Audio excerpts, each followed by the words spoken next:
Mathieu Rodriguez.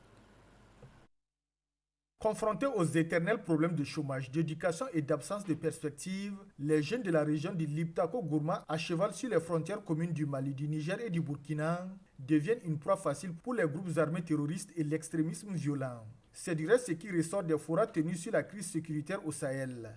C'est donc dire qu'il y a une vraie bombe à retardement dont il faut coûte que coûte éviter l'explosion à travers des politiques nationales et communautaires pragmatiques pour améliorer les conditions socio-économiques des jeunes. Dans le cadre de la mise en œuvre du programme conjoint de coopération transfrontalière, le Bureau international du travail s'est vu confier la responsabilité de promouvoir l'emploi et la formation professionnelle des jeunes, hommes et femmes, confrontés à la faiblesse du développement de compétences et d'employabilité dans la région du Liptako-Gourma. En vue de trouver une solution au désœuvrement des jeunes dans ces pays, le Bureau international du travail a lancé un programme régional conjoint de coopération transfrontalière dans la région du Liptako-Gourma. La mise en œuvre de ce programme par l'autorité de développement intégré des États de la région a permis de réaliser des études dans 3 localités du Burkina, notamment Waiguia, Kaya et Fadang-Gourma. Nous pouvons dire sans nous tromper que c'est le désœuvrement de ces jeunes, la non-employabilité de ces jeunes qui fait qu'ils sont faciles à être enrôlés par les groupes terroristes. Raison pour laquelle on a commandité cette étude, afin de voir dans quelle mesure donner l'emploi à ces jeunes, afin de les éviter d'être enrôlés par les groupes terroristes. Le système des Nations Unies et l'Organisation internationale du travail au sein du système des Nations Unies est vraiment mobilisé pour apporter des réponses à la situation dans la région du Liptako-Gourma. Et l'Organisation internationale du travail, elle, va se concentrer sur la question de l'emploi des jeunes, puisque si les aspirations de la jeunesse dans cette région comme dans toutes les autres régions ne rencontrent pas des opportunités en termes d'intégration, d'insertion professionnelle, ils vont être sensibles à des discours de haine, à des discours terroristes. Et donc il faut absolument pouvoir promouvoir l'emploi des jeunes et leur accès à un travail décent. Le programme a bénéficié de l'accompagnement financier du gouvernement de la Suède. Après le Burkina Faso, le Bureau international du travail envisage de réaliser les mêmes études au Mali et au Niger en collaboration avec l'autorité de développement intégré des États de la région du Liptako-Gourma. Et on repart à l'Assemblée nationale où le ministre chargé des Finances, Lassana Kabouré, a présenté aux députés le document de programmation budgétaire et économique pluriannuel 2022-2024. Ce document, qui a fait l'objet de débat à la représentation nationale, devrait permettre d'avoir les grandes orientations et d'élaborer la loi de finances initiale qui sera présentée lors de la session budgétaire en septembre prochain.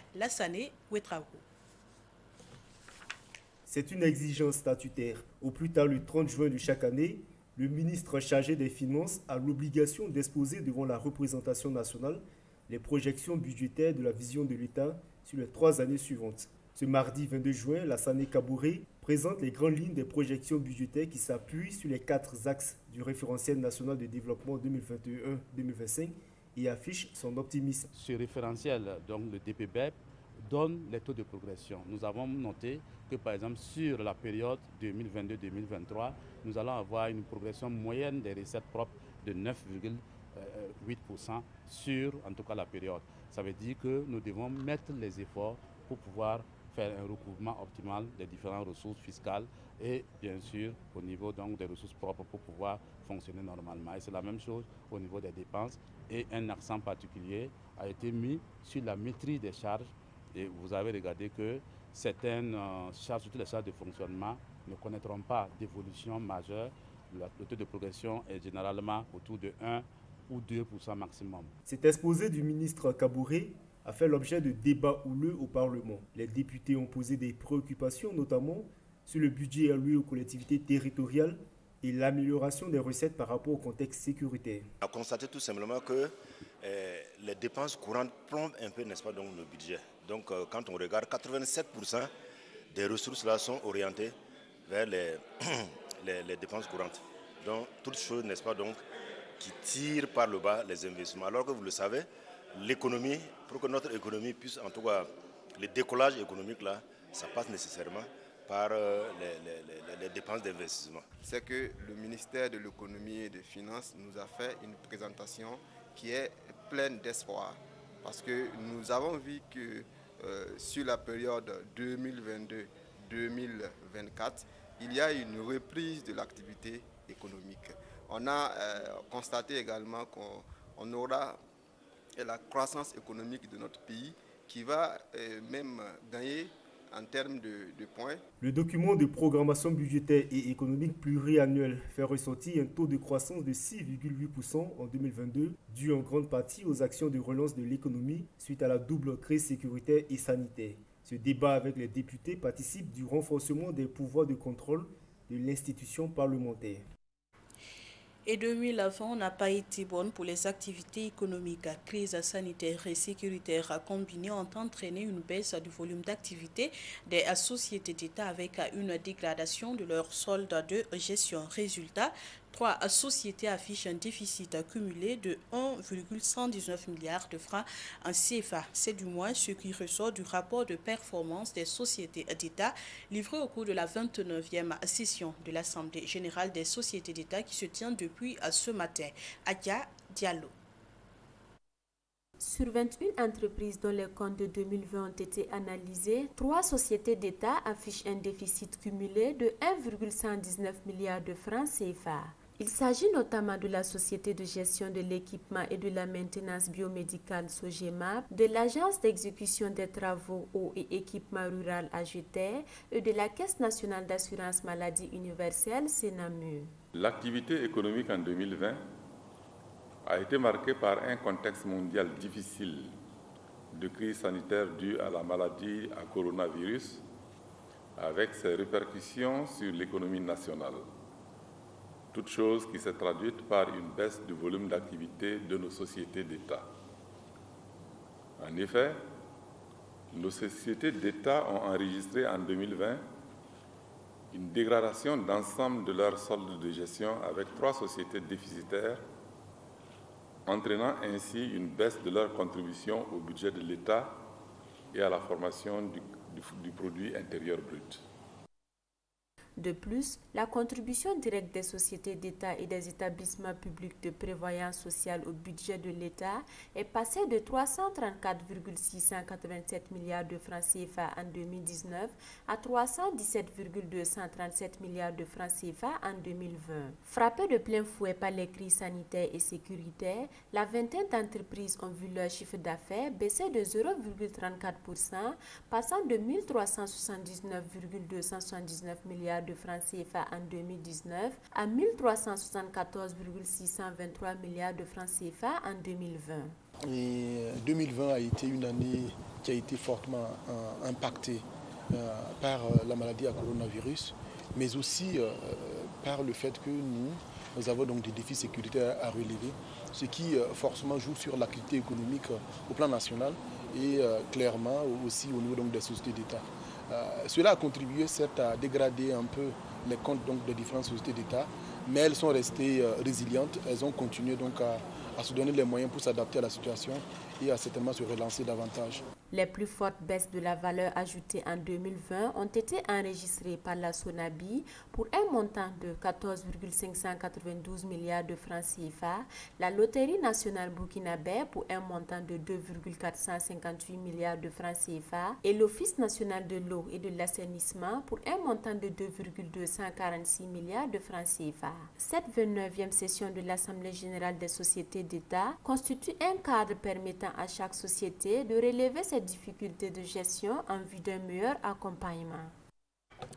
Et dans la suite de ce journal, la mairie de Ouagadougou se dote d'un référentiel d'aménagement des voiries. Avec ses partenaires lyonnais, elle a élaboré un document de référence qui est soumis à l'appréciation et à l'approbation des acteurs de mise en œuvre. Ibrahim Zango. La ville de Ouagadougou, prenant en compte le projet Grand Ouaga, couvre une superficie de 3900 km². L'aménagement de ce grand espace nécessite un plan bien étudié et bien élaboré. Aussi, la mairie de Ouagadougou a-t-elle conçu un référentiel dit de voirie. Urbaniser une ville, ce n'est pas que faire des routes. Il faut faire des routes pour qu'ils aient une utilité. Et pour que les routes aient une utilité, il faut les hiérarchiser. Il y a les routes, les grandes voies, il y a des routes nationales urbaines, il y a des routes secondaires, il y a des routes qui mènent dans les quartiers, dans les secteurs. Donc comment avoir des profils types standard qui puisse permettre, quel que soit l'acteur qui doit pouvoir faire cette voie, tenu compte de cette planification qui va se faire sur toute l'étendue du territoire par rapport au plan d'occupation des sols. En vue de mieux s'approprier le dit référentiel, les agents engagés dans sa mise en œuvre passent en revue le document ces 24 et 25 juin. Parce qu'en fonction des équipements qui sont placés dans la cité, ce n'est pas les mêmes types de voies qui doivent permettre la mobilité.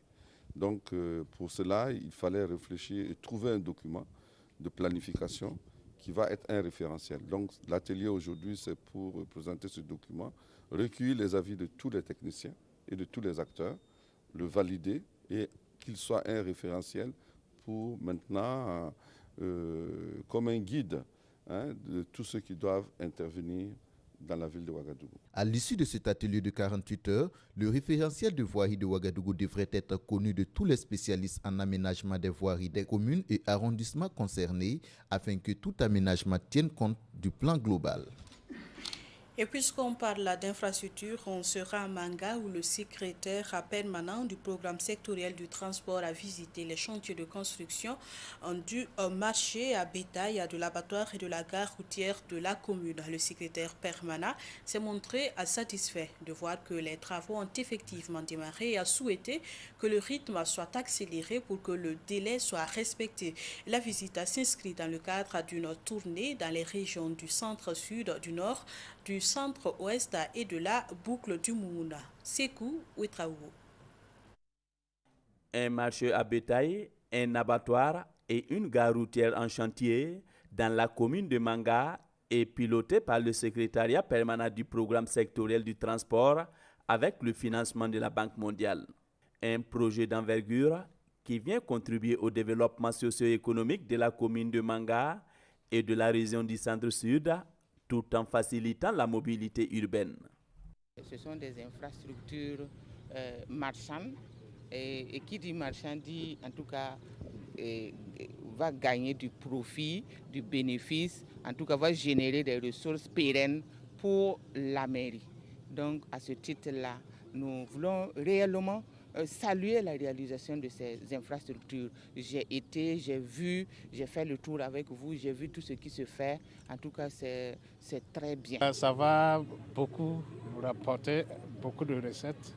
Ça va en tout cas permettre à la commune d'avoir beaucoup de recettes. Ça va permettre aux jeunes de faire leurs travaux. Au niveau de la gare, ça va permettre aux transporteurs de bénéficier en tout cas de beaucoup.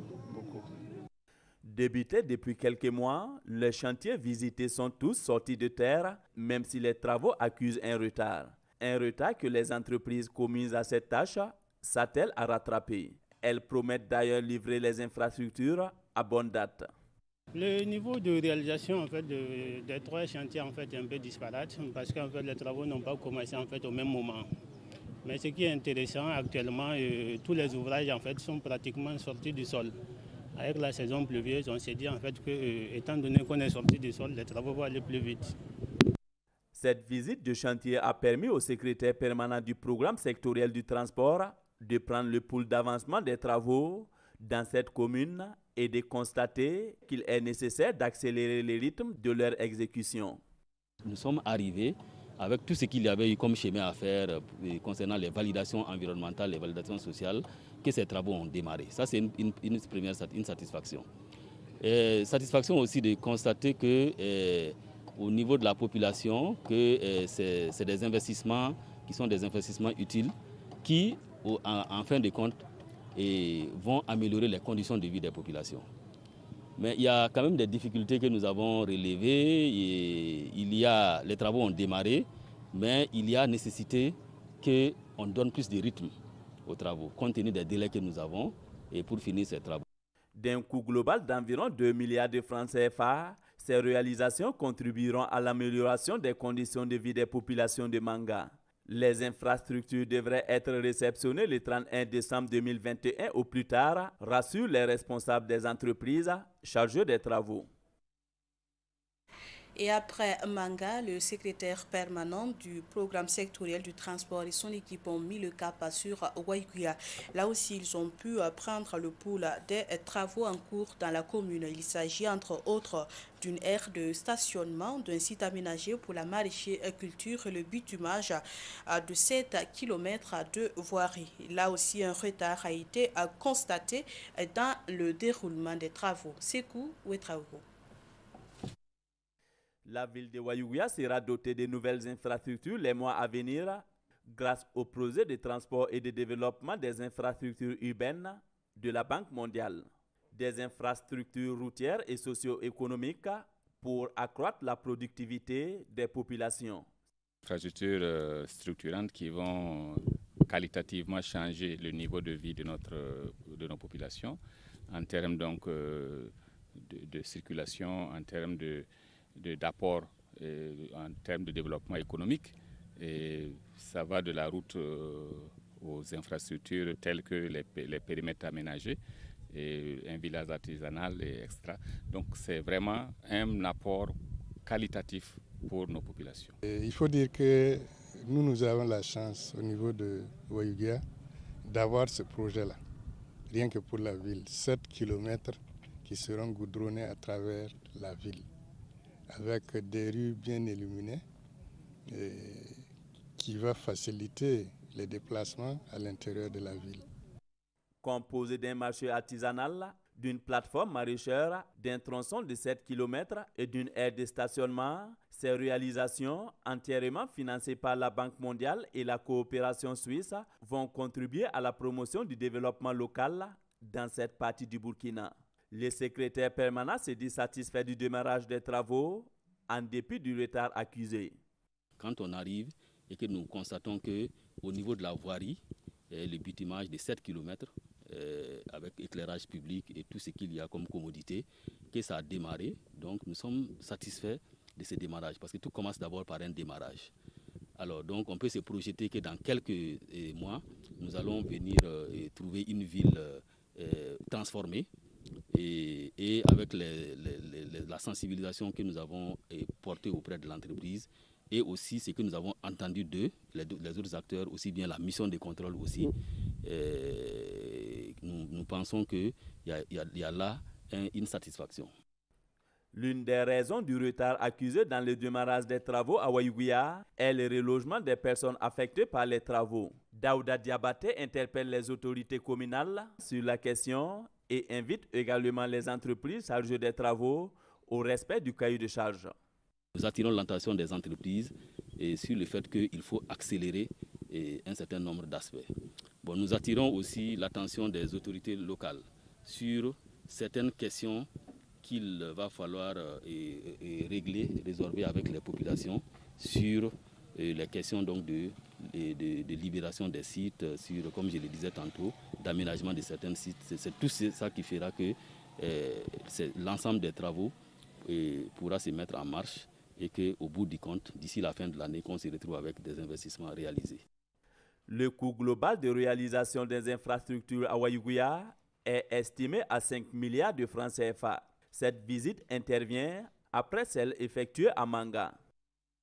À présent, la une des quotidiens et la situation sécuritaire au Burkina marquée par les dernières attaques meurtrières reste le principal sujet traité par les journaux. On voit cela avec Ousmane Paris. Il faut trouver la rime entre sécurisation du pays et réconciliation nationale. L'attaque de Solane reste encore très vive dans les mémoires, d'autant que les attaques et les embuscades meurtrières se multiplient. Attaque de Solane, un suspect activement recherché arrêté à Boromo, nous apprend ce matin le quotidien Le Pays. En tout cas, affirme le ministre de la Communication Ousseini Tamboura à la une de Sidoya, la population a un rôle important à jouer dans cette guerre contre le terrorisme. Mais comment faire lorsque, ainsi que l'affiche l'Express du Faso dans sa rubrique Autant le dire, nos enfants et nos femmes nous tuent?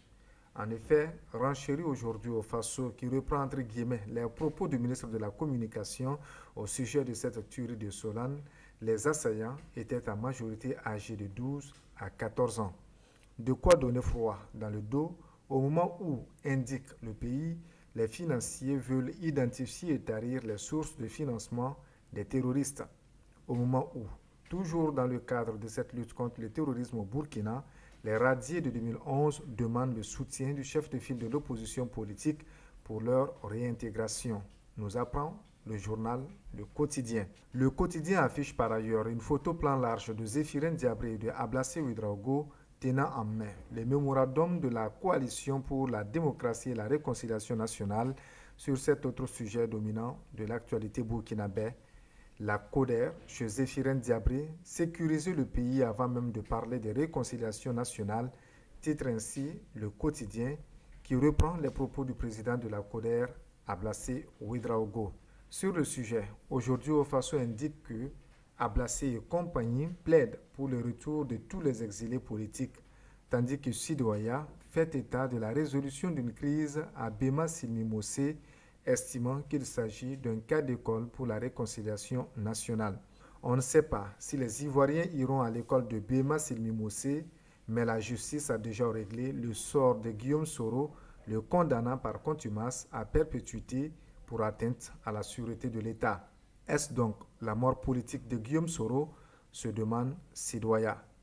L'observateur Palga répond plutôt par l'affirmative, prison à vie pour Guillaume Soro, enterrement de première classe.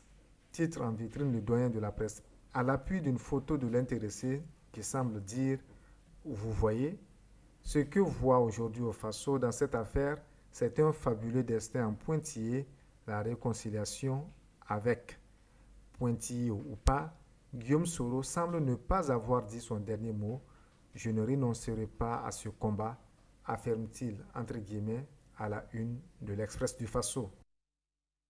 La une des quotidiens qui referme cette édition du journal. Merci à tous de l'avoir suivi.